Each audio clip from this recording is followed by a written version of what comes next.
Թող Աստված այսօր էլ օրհնի մեզ, իր ժողովուրդն ենք, հիշեք, իր անունով մկրտվածներ, իր, այսպես ասած, անունի իշխանության տակ, իր փառավոր անունը կրողներ, եւ Աստված որոշել է ամեն ովքեր որ իր անունն են կրում, նրանց օրհնի ամեն հոգևոր օրհնություններով։ Նախ կուզեմ սրա մասին ուշադրություն դարձնենք, մենք գիտենք, որ Աստված կատարյալ սուրբ անձ է եւ իր մոտ մեղքը դատապարտված է։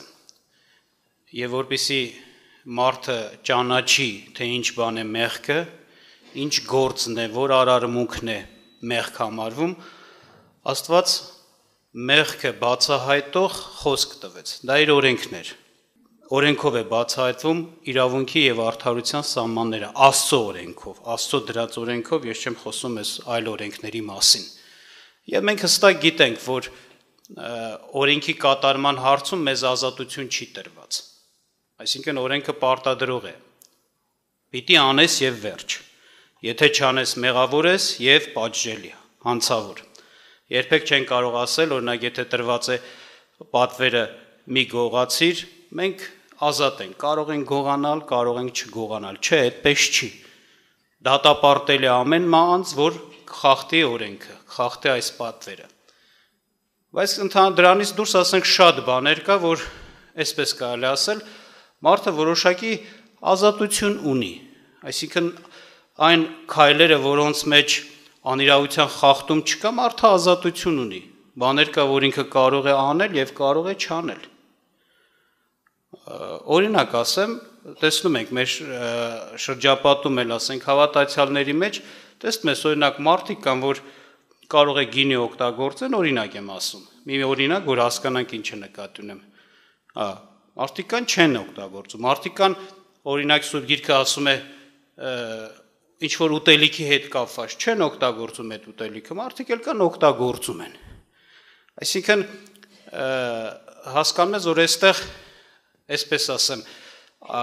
ուտելը կամ չուտելը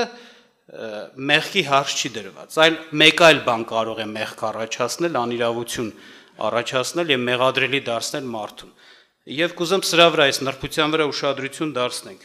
Կուզեմ կարդամ Հռոմեացիս թղթից 14-րդ գլխի 1-ից 12 համարները։ Այստեղ խոսում է հենց այդ, այսպես ասած, հոգևոր ազատության մասին, որի չարաշահումը մեղադրելի է դարձնում մարդուն, ասում է, բայց հավատքի մեջ տկար լինողին ընդունեցեք առանց կարծիքների վրա վիճելու։ Մեկը հավատում է, թե ամեն բան կարող է ուտել, կներեք, բայց տկարը բանջար է ուտում։ Ուտողը չանարգ է չուտողին, եւ չուտողը չդատե ուտողին, որովհետև Աստված ընդունեց նրան։ Դու ով ես, որ ուրիշի ծառային դատում ես, իր տիրոջ համար է կանգնում կամ ընկնում, բայց կկանգնի, որովհետև Աստված կարող է կանգնեցնել նրան։ Մեկը օրից ավելի է համարում, իսկ մյուսը ամեն օր մեկ է համարում։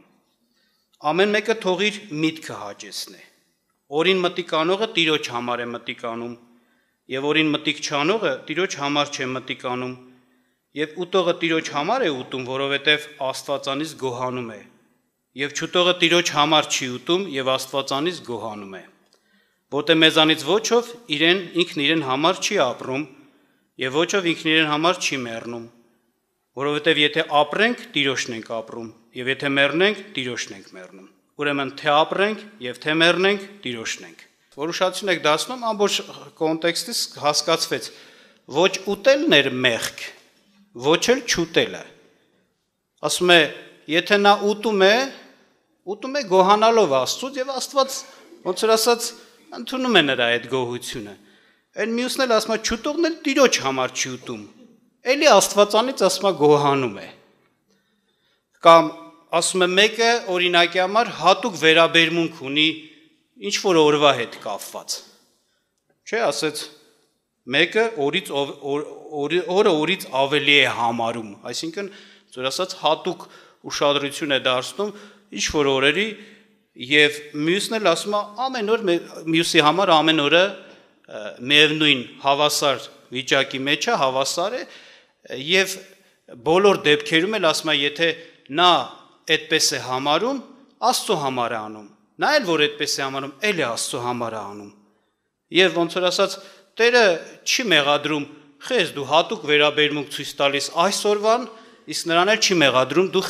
հատուկ վերաբերմունք չես ցույց տալիս ու հավասար ես վերաբերվում բոլոր օրերին։ Չէ՞։ Այսինքն ինչ որտեղ տեսնում ենք, անել է այս հարցը կամ չանելը, ոնց որ այստեղ ուտելը կամ չուտելը, մեղսալից ոչ մի բան չկա։ Չուտողն էլ չի մեղանչում, ուտողն էլ չի մեղանչում։ Այստեղ այդ հարցը չի, նորից եմ ասում, են իրավունքի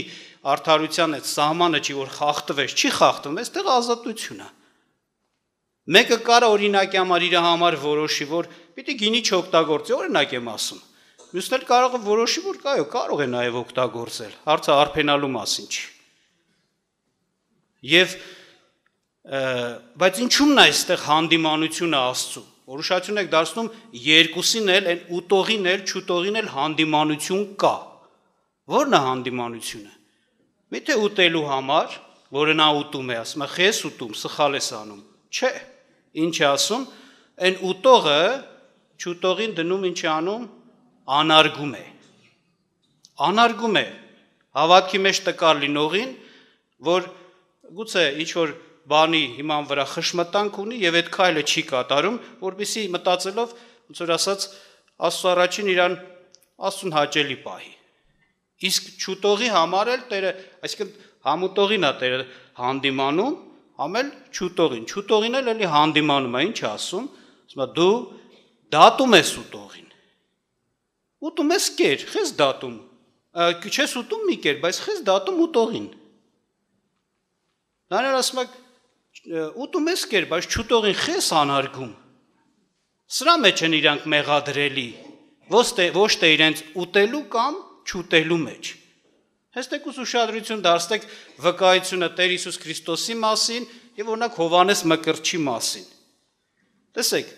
ժողովուրդն էլ էր վկայում, ու այդ վկայությունը կար, Տեր Հիսուս Քրիստոսը ժողովրդի վկայությունը բերեց, մեջ բերեց, ասեց ինչի նմանեցնեմ այս ազգին։ Հիշում եք այդ հատված, ասեց այս ազգի ինչ է անում։ Հովհաննեսին ասում է, Հովհաննեսը եկավ, ասում է, ինչ էր անում։ Չէր ուտում, չէր խմում եւ մեղադրեցին, չէ՞ ասում է։ Հիսուսը եկավ, ասում է, ես եկա, մարդու որդին եկավ, ուտում էր, գինին խմում էր, էլի մեղադրեցին։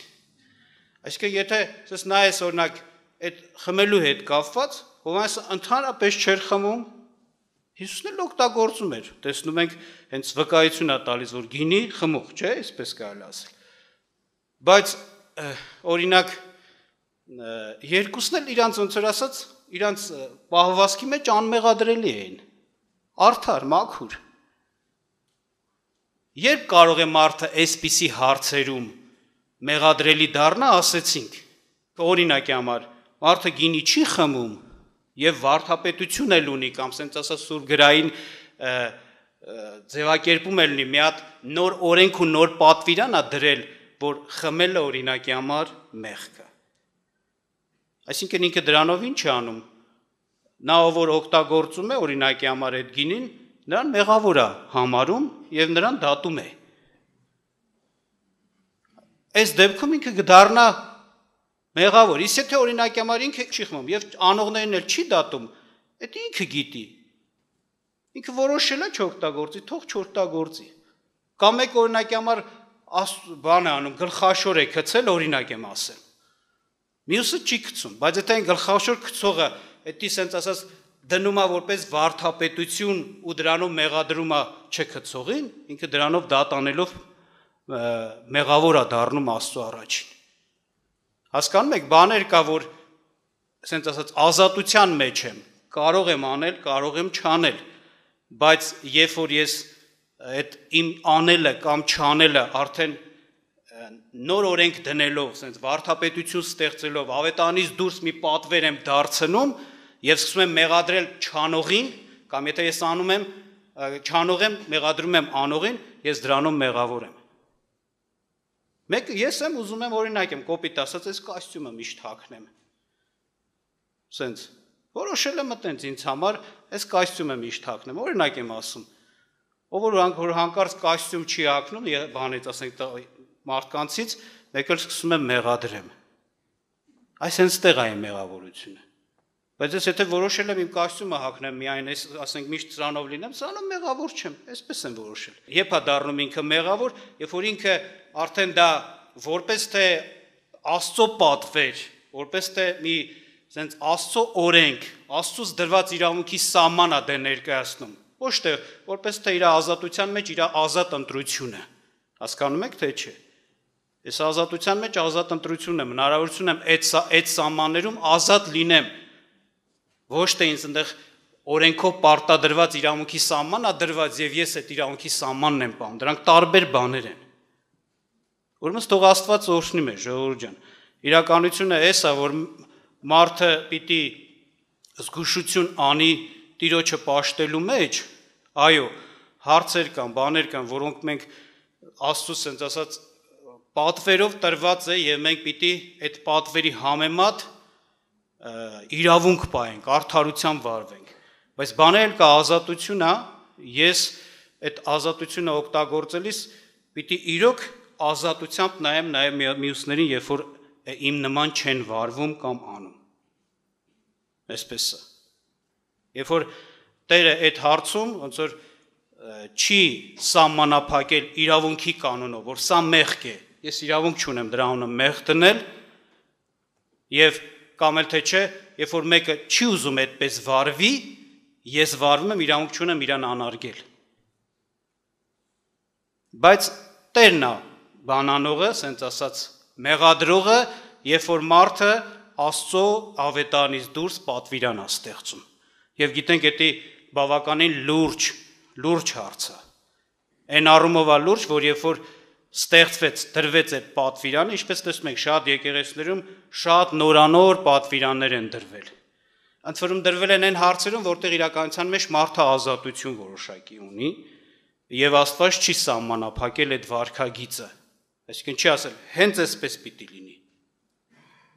Կա սահմանափակում, օրինակի համար խմիչքի հետ կապված, օրինակություն շատ ենք խոսում, բայց կա սահմանափակում, բայց ինչ արծում, մի արփենակինչով գինով։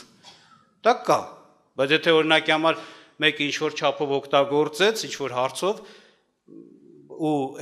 ասենց վարդապետությունով դա մեղք համարվեց, մեղադրելի եղավ, այս մարդիկ իրոք չարություն են անում, որովհետև Աստված այդպես չի խոսել այդ հարցի հետ կապված եւ այդպիսի սահմանափակում չի դրել։